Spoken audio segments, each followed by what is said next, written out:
Good morning, guys. What's going on? Whew. It's Mac here, and I'm very excited to finally be over the Rona. Thank you guys for all of your DMs wishing me to get better soon. I really appreciate it. Maybe that's what cured me. I don't know. I mean, maybe it's the pineapple shirt. It always helps. Anyways, glad to be here. There's been a lot of big news for Aleph Zero, so I'm going to be covering the news today. I'm going to be breaking down some of the more complicated topics into simpler, easier to understand layman's terms for you guys. So even if you don't understand the deep technical blockchain terminology, you should be able to understand this video so you can understand kind of why Aleph Zero is doing so well in the past couple of weeks. So yeah, let's go ahead and jump right in. So the first piece of big news, which is really cool actually, Aleph Zero welcomes Deutsche Telekom, the first global enterprise to validate a privacy-enhanced blockchain.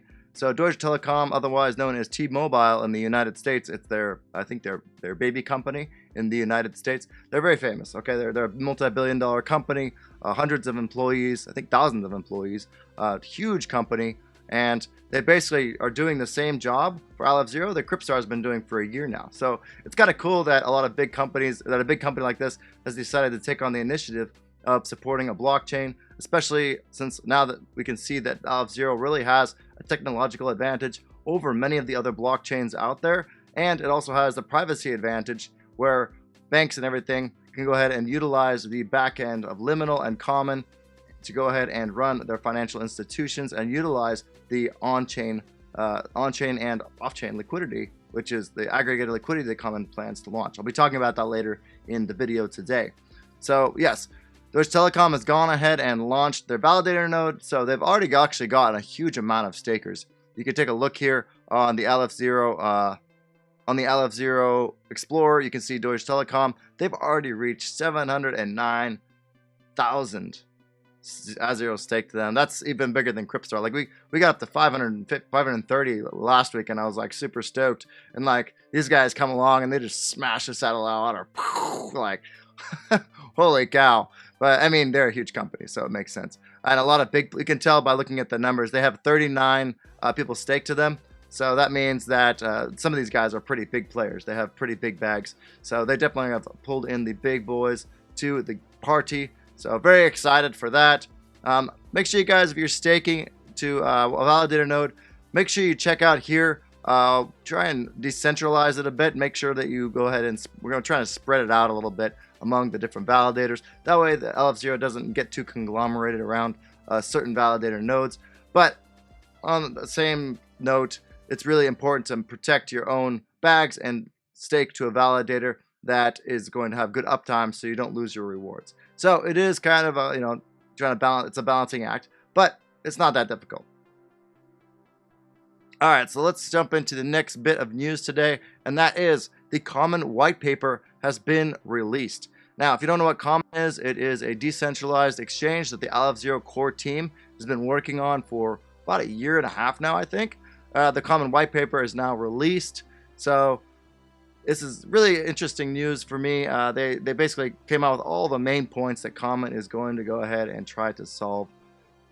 So the key highlights here are they're going to go ahead and counter front-running issues. And this is very similar to the second point here, slashes the impact of MEV bots. So front-running is, MEV bots are basically front-running bots. And what they do is they take advantage of,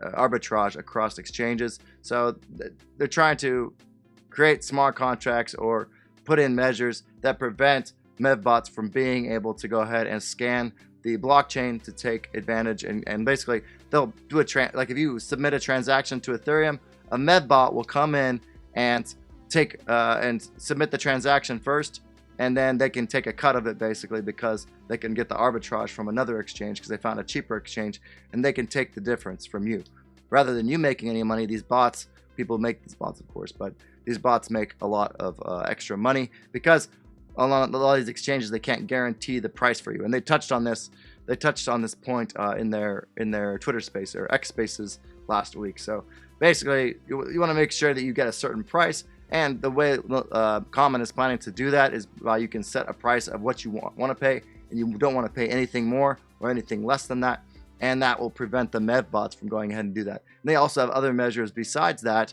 to go ahead and prevent that. So yeah.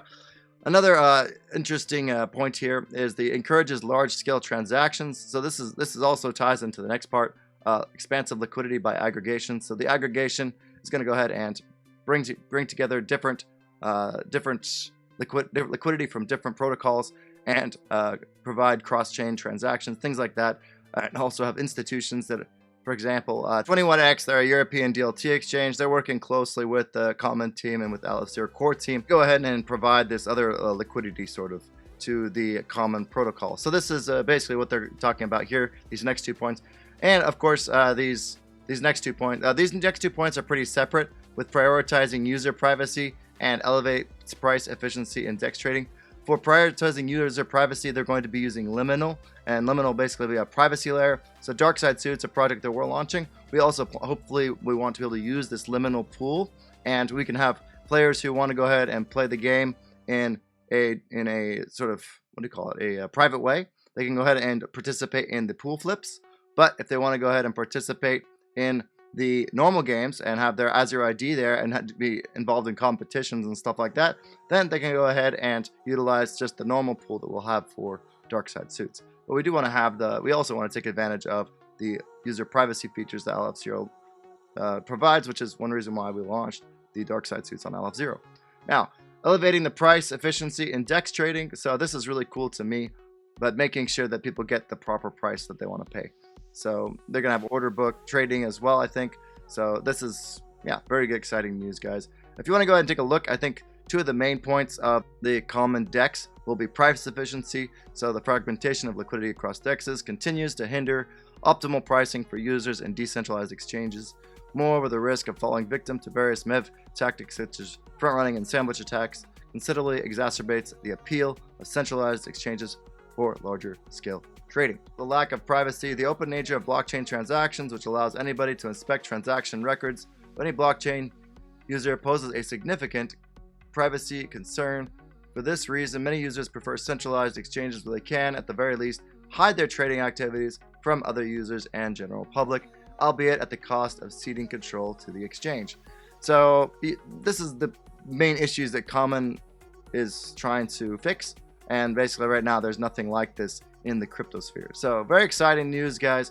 I really hope you enjoyed this video. I hope it was very entertaining, as well as gave you a lot more knowledge about what's going on in Aleph Zero and why the price is skyrocketed to $1.14 as of this video. You guys have a great rest of the week, and make sure to join our Twitter Spaces. We're going to be doing one next week. It looks like, hopefully with Pangea, possibly a few other projects as well, maybe Art Zero. We're going to invite them. So let's see what's going on. But we'll see you guys in the next video. Have an awesome day, and peace out.